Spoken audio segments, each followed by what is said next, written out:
Good morning. Welcome to Trading Hour. It's a brand new week of Trading Hour. I'm Reema Tendulkar. With me is Pavitra Parekh. And Pavitra, not bad again, right? Early in the morning, the SGX Nifty was suggesting it's going to be a down day given what we are seeing in the Asian markets. The Hang Seng was down close to about 4%. The Chinese markets were down 1.5% to 2% over the big public unrest taking place over the stringent COVID-0 policy. But Asian markets have recovered. The Hang Seng has recovered nearly 2.5% from the day's low. They're still bleeding and they're still down close to about 1.5% to 2%. But again, the cuts are not as deep as it was when they opened up for trade. And the Indian markets too, consequently, have seen that intraday recovery. Currently, we're up 50 points on the Nifty, 18,550 plus on the Nifty. There has been that pickup in the last 30 minutes. The Sensex has gained 180 points. Mid-caps are outperforming. A trend that we saw last week continues today. The mid-cap index is up 0.7% with a very strong advanced decline ratio. 2,000 stocks are currently in the green, and the sectors which are doing well. One are the energy-related names led by oil marketing companies, given the decline that we've seen in crude prices. And that's been a big tailwind for our market. Crude prices are now at $81.50 per barrel. And auto stocks, we've seen the price hike from Hero MotoCorp. And despite that, the management commentary, the CFO statement reads that they're quite confident that industry volumes are going to pick up. So it's not that, the price hikes are denting demand to that extent. So auto as a sector is also currently up close to about 1%. And it will be in focus this week as well, right? The auto sales figures will keep coming through. In addition to the auto names, take a look at the tire stocks. Those ones are doing very well. Of course, Apollo on the back of the UBS note, but something like a JK Tire is also surging. You have, like Reema mentioned, the entire energy space doing well. Reliance is one of the top gainers. On the downside, it is really the metals pack, which is seeing some cuts, and also the PSU banks taking a bit of a breather after that sharp run up. So you have those stocks on your screen. There are quite a few cues for us to track this week. For our own markets, you have the India's Q2 GDP data, which will be out on Wednesday. You have the auto sales, like I mentioned. And if you zoom out and take a look at the rest of the world, it is the Fed Chair Powell's speech, which is closely watched. Of course, we're going to watch what's going on with the crude prices, because that's extremely crucial from an India standpoint, and then what's going on in China. So that's something important that you should keep on your radar as we get into a fresh week, and we'll come back to the market action. But first up, let me run you through everything that we have lined up for you on the show today. Stocks recover after a week open despite concerns over growing protests in China. Oil refiners and auto gain while metals take a beating. Mid-caps outperform today. We'll discuss the way forward for the market with Varun Lochab of HDFC Securities. As we head into the wedding season, what does demand look like for retail players like Raymond? To get us insights in the recent trends and their outlook at large, we'll be joined by Amit Agarwal, Group CFO of Raymond. JP Morgan is bullish on HPCL and says it is turning more constructive on the Indian OMC space even as it downgrades Gale. We will get you the latest commentary later on the show.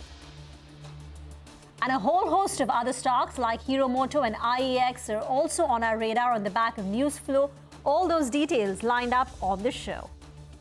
The IRDAI chairman tells CNBC-TV18 that Bima Sugan will take insurance to every nook of the country and benefit intermediaries.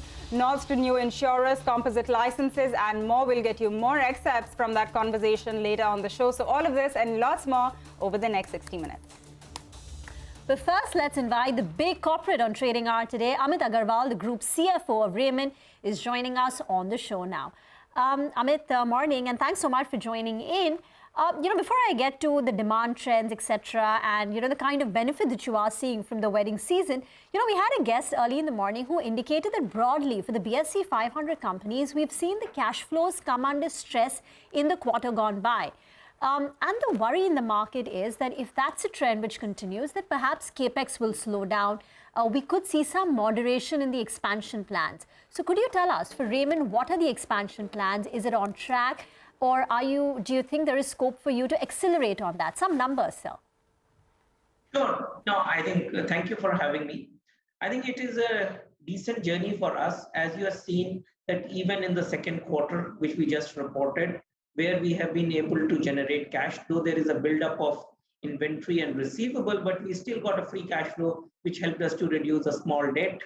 And we are completely on track for our CapEx expansion. And for me, the CapEx expansion is big on the China Plus One, where we have a garmenting export.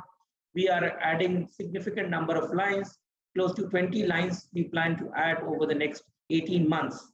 for exporting our products to the big names, big retailers outside India, be it in Europe or in Americas. So that's very much clearly on the plan. As far as our engineering business is concerned, as we talked about, we continue to grow our capacity there and in order to service to the market, because almost 50% is the domestic market and 50% is the export market. And in the domestic market, when we are focused on the auto components, which is doing extremely well for us, has helped us to actually accelerate a little bit of our capex expansion. All right. Hi, Amit. Good morning and thanks for joining us. This is Pavitra. If you could, give us a sense of how the wedding season demand is really looking. We're getting into that December period when you see a lot of weddings. So how is that looking? And also in Q2, we did see that your average ticket size went up quite a lot. It was around 25% higher. Is this a trend that we could see in Q3, Q4 as well? Yeah, actually, that wedding season, we track it very closely. We know exactly how many number of days of weddings are there. For example, in this quarter, third quarter, we are seeing almost like 32 lakh weddings going to happen with almost like 19 days of wedding. And actually that we saw the trend coming right in the month of August when we do the bookings. So July and August, we had dispatched all our goods because you needed to have the material stocked at the various retail counter at our franchisee shops so that people can buy. And that is where we saw the trend that almost 26% has been the average ticket value grown compared to the pre-COVID level. So clearly you have seen a K-curve recovery where people who want to come really want to spend big and want to make a good kind of collections for themselves. And it is not just limited to the suits. We are also into the ethnics category and we are seeing a good traction on our ethnics category as Amit, well. I'm saying, since you're saying that obviously this quarter is so heavy on weddings and you have, this kind of orders, what is the revenue likely to look like for Q3? So I won't be giving a guidance, but as I said, this whole year for us is going to be a record in terms of the revenue and in terms of the profitability. You have seen the demonstrated performance in the second quarter, which is practically made available for the third quarter sales at the retail counters. Okay, but you're saying that all the goods which are required for this wedding season, 32 lakh wedding season spread over 19 days, is dispatched in August and September. So the bulk of the benefit is already played out, right? Yeah, some you will get because you are expecting also the fourth quarter, which is also a very strong quarter. You are seeing 47 days of wedding. And that is some of the material we have dispatched in the month of October as well as early November. Q3 revenues be better than Q2? I won't be giving a guidance, as I said. Okay. At least then directionally, if you could tell us, will it be better or worse? And even the average ticket price, which as you said in the first half has gone up by 26%. Has it gone up even further? Average ticket value will be higher in this quarter as well. That is for sure, because as you see, people are coming, and as well as the NRI weddings, which were not happening in the past, had not been happening because of the COVID. This year, we are expecting a large number of NRI weddings, which would increase the average ticket value as well.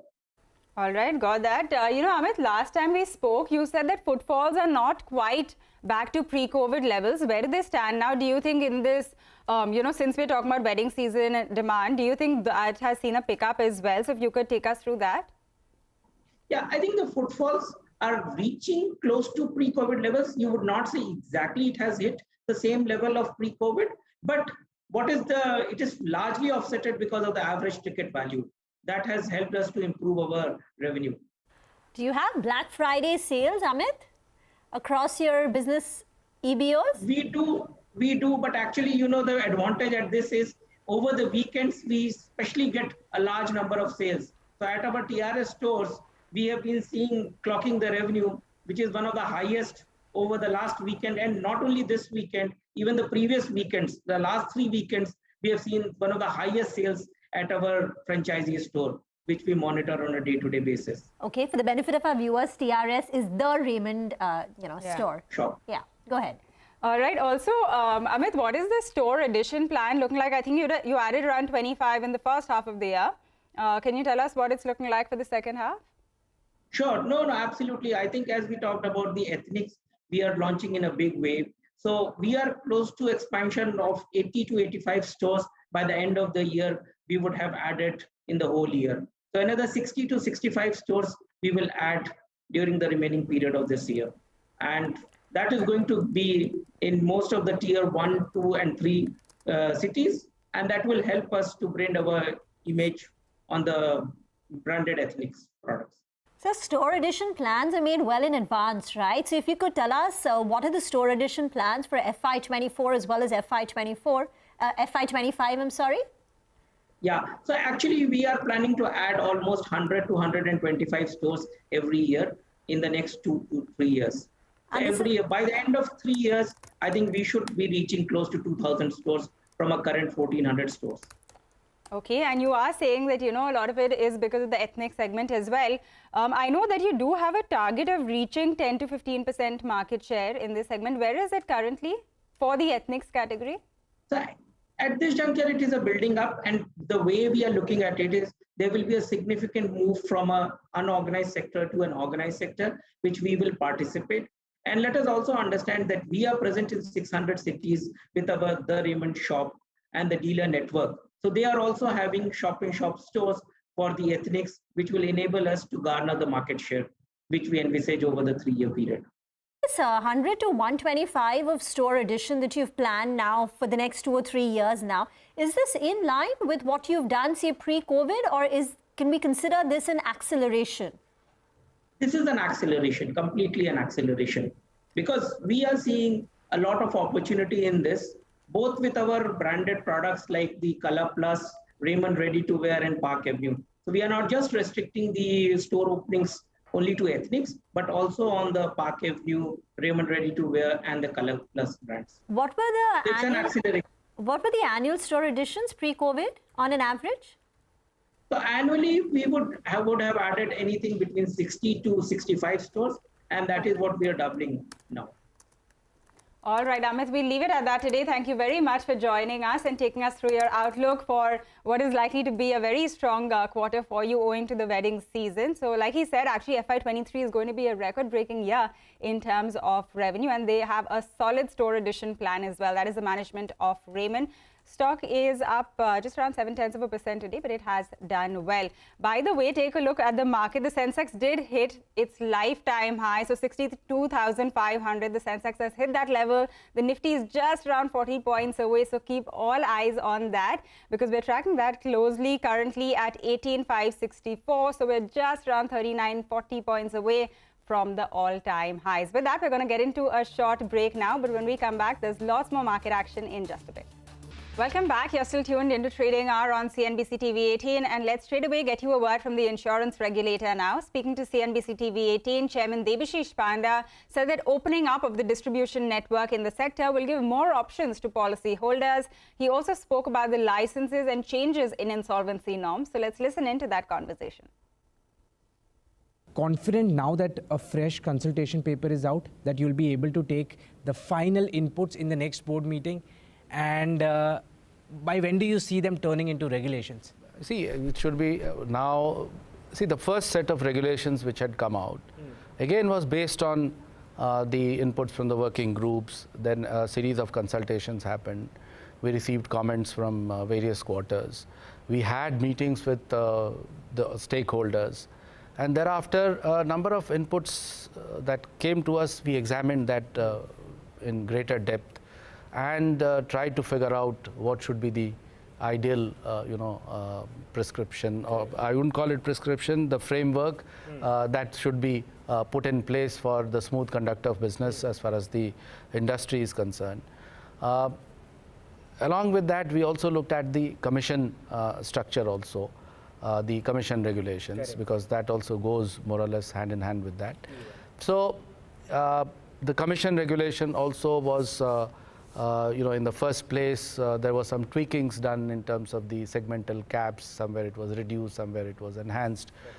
So there were some inputs from the different stakeholders, whether they were agents or the other intermediaries. So we factored all of them. And after factoring all of them, a new formulation has been brought, so that the original regulation has undergone a drastic change. So it was felt that before we get the final approval of the authority, it is better to put up an exposure draft, so that the new exposure draft again for the comments, and if need be, we will definitely again meet the stakeholders to address their concerns if they have any. Hopefully, I believe that this should be quite acceptable to everyone, because everyone's interests are being taken care of. In the last 2 months, we've seen a lot of GST investigation on insurance companies, almost all general insurance companies. Let me interrupt you Just here. want to ask you, do you think EOM as a thing was misused by the industry so far in the past? I will not venture into that, because I have not gone into those details. That is the GST matter, so the GST authorities would be able to tell you. Directly linked to EOM and the misuse there? However, the IRDA is asking the insurance companies to submit the details of what is appearing in the media. So that is where it is. Now you've allowed banks to tie up with 9 life, 9 general, 9 standalone health insurance companies. The input somewhere that we've been getting is that this won't move the needle significantly, but what would be if some of the large banks at least attempt the limit of 3. No, there is no decision. That's why we opened it up further, so that the policyholders get wider offerings, wider choices. Understood. So now we have opened it up. So it will be the market which will decide now. So therefore, the question of whether it will happen or not happen, it will be the question of time. And automatically, when they see value in it and having more offerings, when people will go and ask, what is your offering? He'll say, no, I have only 2 or 3 or 1. He'll say, you don't have a choice, so why should I buy from you? Not a mandate, but if an advice has to come from the regulator, would you ask these large banks to at least go till 3 from 1 right now? I am sure that they will all see reason in why it has been opened up. During the stakeholders consultation also, this came up, and many of these corporate agents and insurance companies they received this idea very well. And so that's why it has now been amended in the regulation. So as we go forward, we'll see how it unfolds. On the reinsurance side as well, another thing, which is obligatory premium, which today, last year was reduced from 5% to 4%, going to GICRE on every general insurance policy. GI companies, general insurance companies, have asked you to remove this entire 4% in one go. April, I think next year is when the revision again happens. Are you in favor of having this understanding that GICRE is mature enough, now it doesn't require that obligatory premium and it should be removed? See, there is a committee which the government appoints every year to recommend on this. So the government had appointed a committee. The committee has given its recommendations, and we have sent the recommendations to the government endorsing the committee's recommendations, and now it's the call of the government, which is to decide. Removal of the obligatory premium? They have said that the obligatory session should be reduced to 0. That's one of the big interviews of the day. We need to slip into a very short break. Up next, we'll discuss a whole host of companies that are on our radar on the back of fresh brokerage notes. All those details lined up.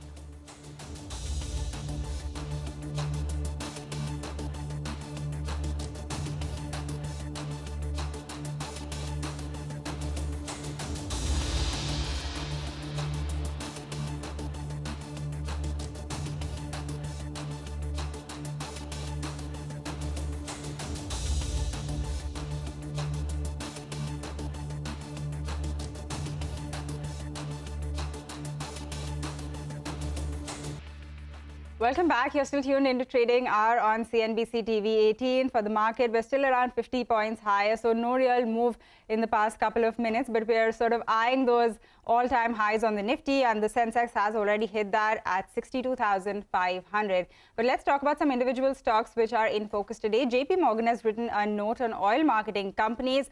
The firm has actually upgraded HPCL while it has downgraded GAIL to a neutral call. So Sonal is here with all of the highlights. Sonal? Yes, and it's very optimistic on the oil marketing space that has not been doing so well so far. So they've gone ahead and they have upgraded HPCL to a buy with a target price of 285 rupees per share. On the flip side, they have actually downgraded GAIL to a neutral with a target price of 105 rupees per share. This note is specifically for oil marketing companies where they say they are turning more constructive on the Indian marketing space. They expect oil prices to stabilize from here on, and there are some downward risks to those targets as well.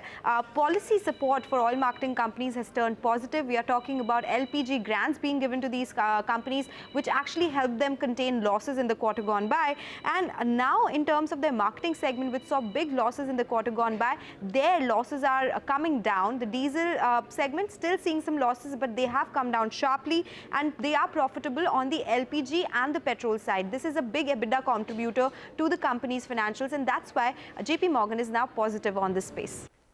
Sonal, thank you very much for that. The other segment which is doing well are the entire auto stocks. So the Nifty auto index is up close to about 1%.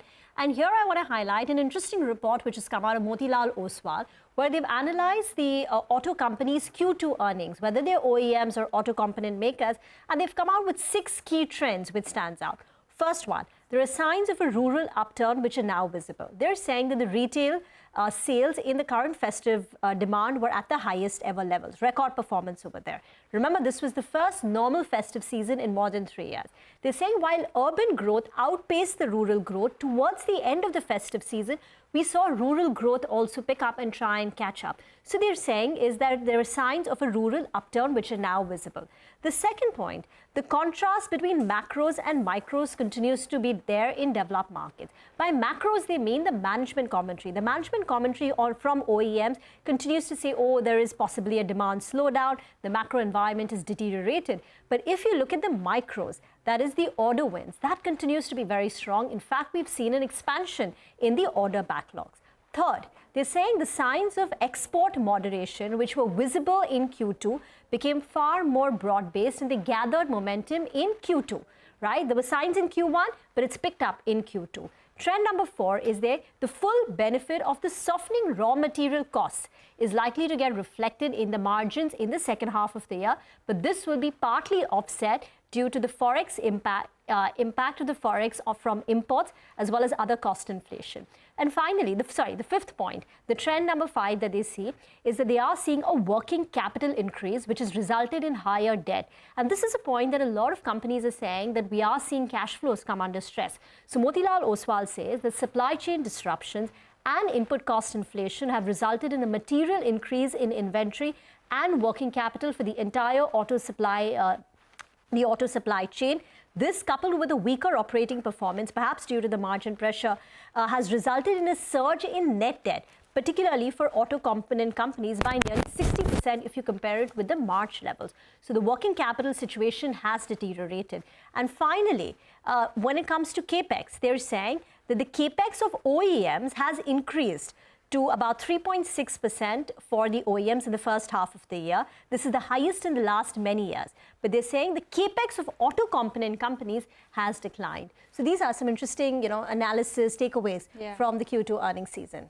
All right, Reema, thanks a lot for taking us through everything that Motilal Oswal has to say on the auto pack. But let's also talk about Apollo Tyres now. This one is in focus because UBS has raised its target price. They now have a target price of 355. This is versus the 295 earlier, and they are citing the declining commodity prices that will aid the company's gross margin going forward. In fact, they also expect that the return ratios will bounce back strongly in the months to come. So last week, we spoke to Neeraj Kanwar, who's vice chairman and MD at Apollo Tyres. And he said that they now have a 42% share of ultra-high performance tires. They also said that they look to expand India business margin to around 12%. Listen in. In Europe, our volumes have gone up, total volumes have gone up by 9%. But as far as passenger car is concerned, we've gone up by 14%. Also, our focus and concentration on the ultra-high performance tires and the ultra-high performance tires is doing good. Our share has gone up to 42% of our total revenue of passenger car has gone up to 42% of the ultra-high performance tires.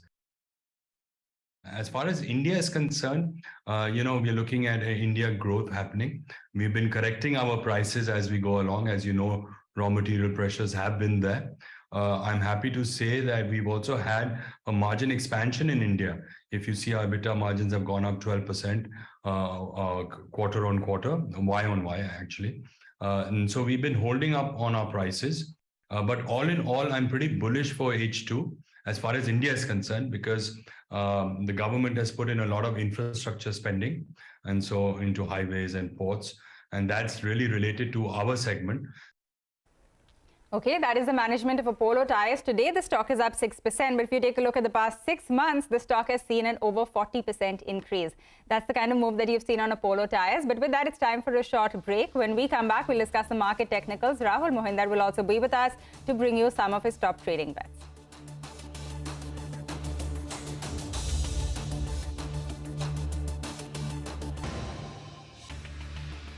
Welcome back. Markets are eyeing the all-time high level and the distance to the top keeps getting smaller. The Nifty is now just 36 points away from its all-time high levels of 18,604. The Sensex has already scaled record levels. It's at peak levels, and now the Nifty is eyeing that. Remember, the markets have been dithering at these levels. It's been consolidating between that band of 18,000 on the way down to 18,300, 18,350 for a very long time, close to about 3 weeks.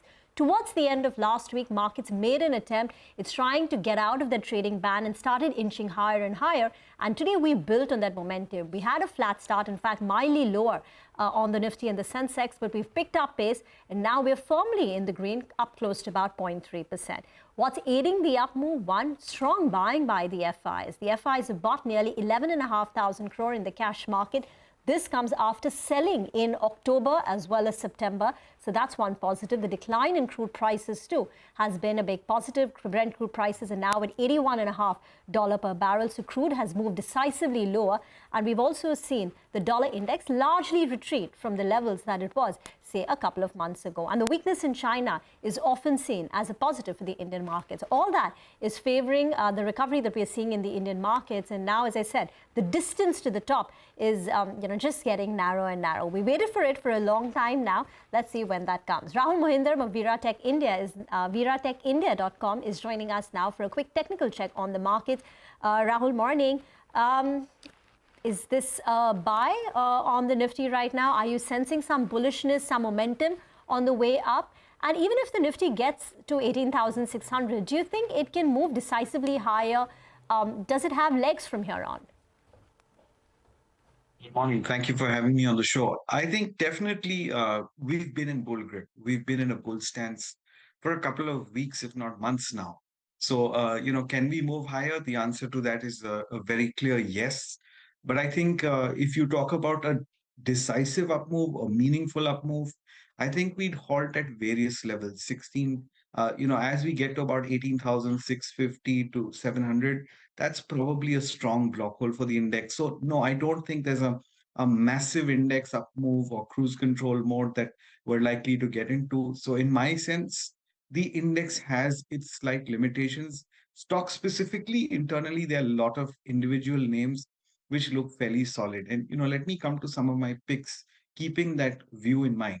First of all, I think the Nifty Bank has a little more potential with a 44,000 target on it. So I think ICICI Bank is a great stock to buy, even if you're intraday trading or just trading the very short term. We could move to about 960 levels, keep a stop loss at 924 when going long on it. The other strong index heavyweight, which continues to look very solid, is Infosys. And, it's crossed that intermediate high. So about 1690 to 1700 is the short-term target I'd put on it. Buy with a 1625 stop loss on it. Finally, Bajaj Finance, that's another stock, if you look, which has, come down over the last 2 months. We corrected about 15% from that peak we made in September. And I think we're finally shaping out into a breakout. So keep a stop loss just below the 6,700 level. We should move to about 69.50 in the near term. And if you give it some more time, 7,200 is fairly likely. All right, Rahul, thanks a lot for joining us and taking us through those individual technical calls. For the market, a lot of strength also coming through from Reliance today, which has further picked up in the past couple of minutes. Also, of course, adding to, the up move that we're seeing in the market. And a lot of the IT names also, which are doing quite well. So take a look at Wipro. That one is at the day's high. You have Infosys, TCS. A lot of these Tech Mahindra, they've all moved up in the past couple of minutes. So that is something that you should track as well. But with that, we're going to get into a short break now. When we come back, a lot of individual stocks are in focus on the back of fresh news coming through. So we'll bring you up to speed on the other side.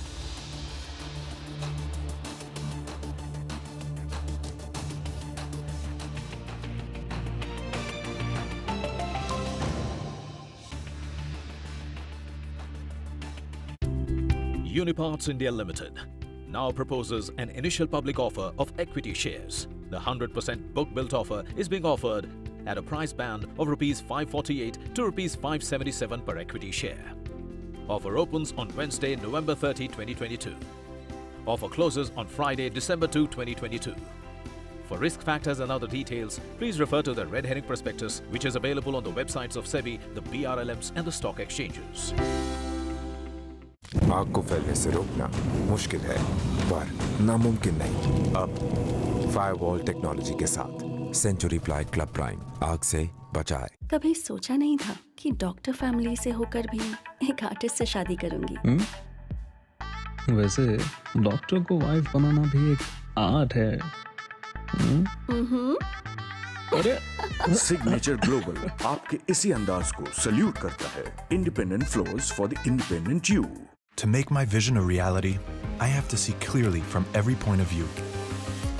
With my Verilux progressive lenses, I seamlessly transition from near to far and see every detail in sharp focus. When you see no limits, there are no limits. Verilux lenses by Essilor. Hey Rahul, what's up? Hey, kicked about our first date? Of course. Benefits up to Rs 30,000 only at the Citroën C3 Carnival. Book today. A multi-asset portfolio for your wealth is like a wholesome meal for your health. Presenting Baroda BNP Paribas Multi-Asset Fund aims to provide diversification and optimal risk-adjusted returns. NFO closes on 12th December 2022. Mutual fund investments are subject to market risks. Read all scheme-related documents carefully.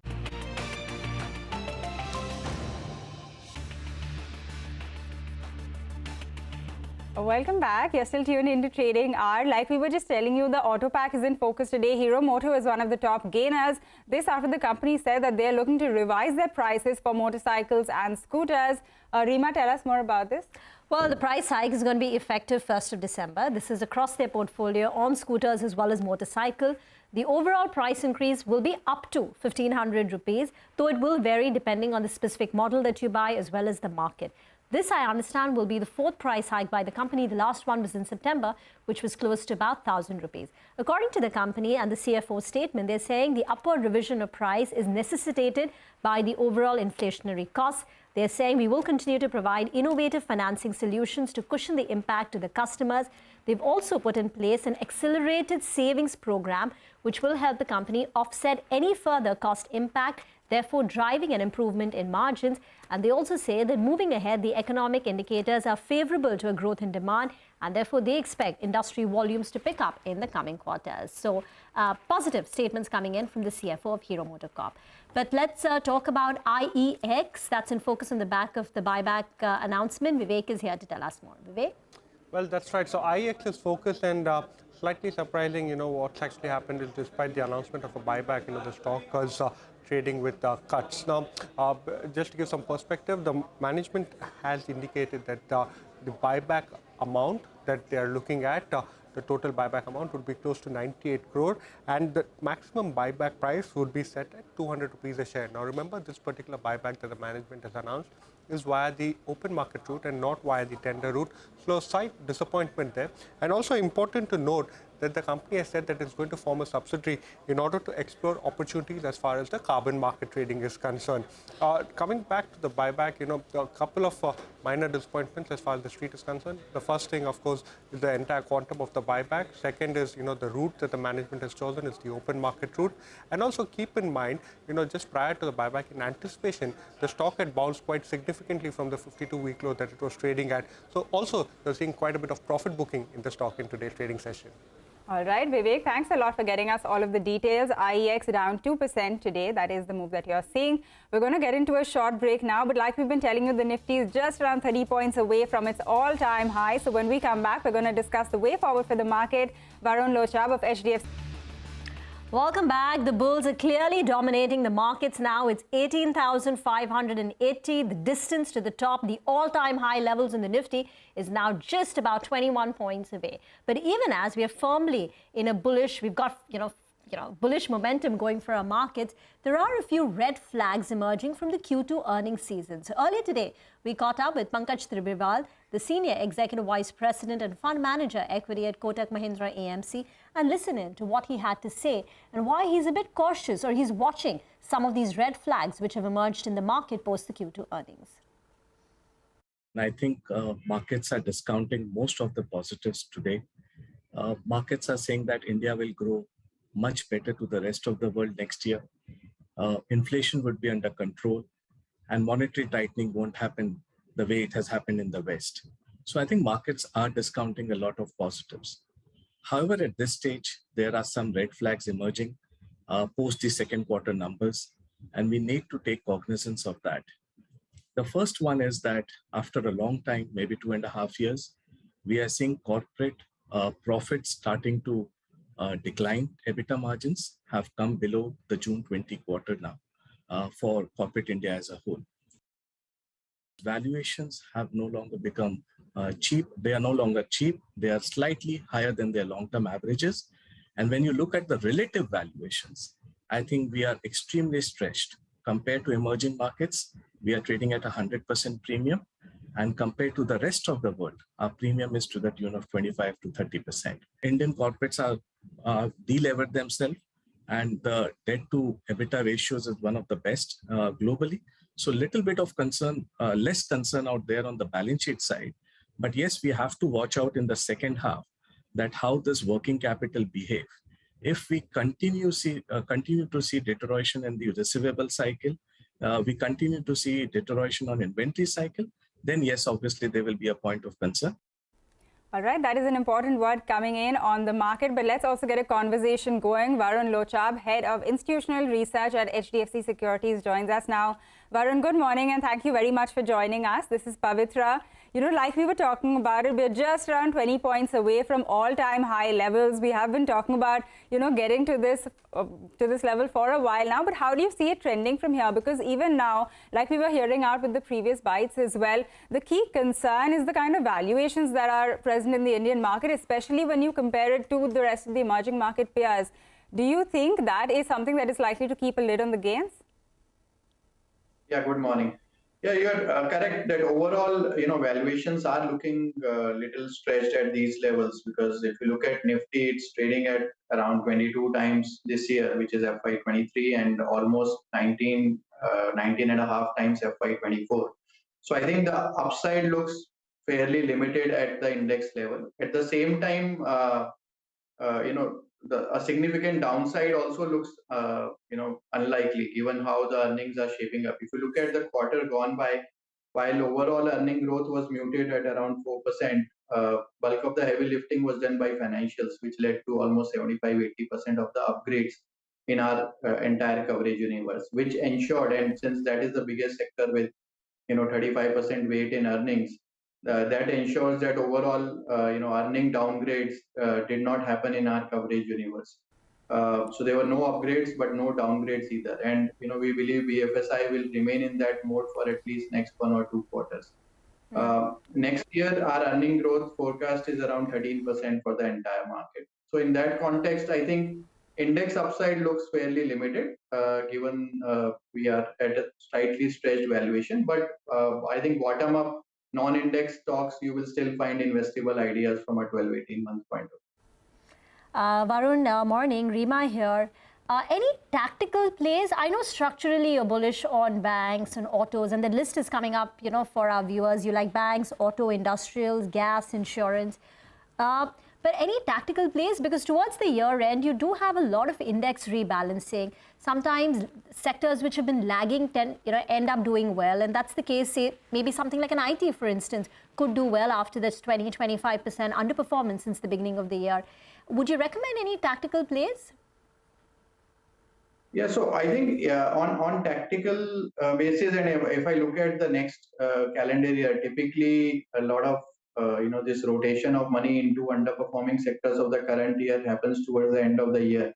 But sectors where we see that next year there could be meaningful upside would again be a bit from the value side. So something like oil marketing companies, could offer good upside in the next calendar year, given the fact that they are trading at very attractive valuations. IT, we believe, is somewhere in the middle. We are slight underweight on IT still, as we believe that the risk to while I think most of the downgrades are done, we still don't see much triggers for upsides or earning upgrades for next year. So I think IT is more like neutral to marginal underweight, but something like insurance sector again, which has been on the sidelines this entire year. To an extent, consumer staples vis-a-vis consumer discretionary. This entire year, it was consumer discretionary, which did very well, and now valuations are extremely stretched out there.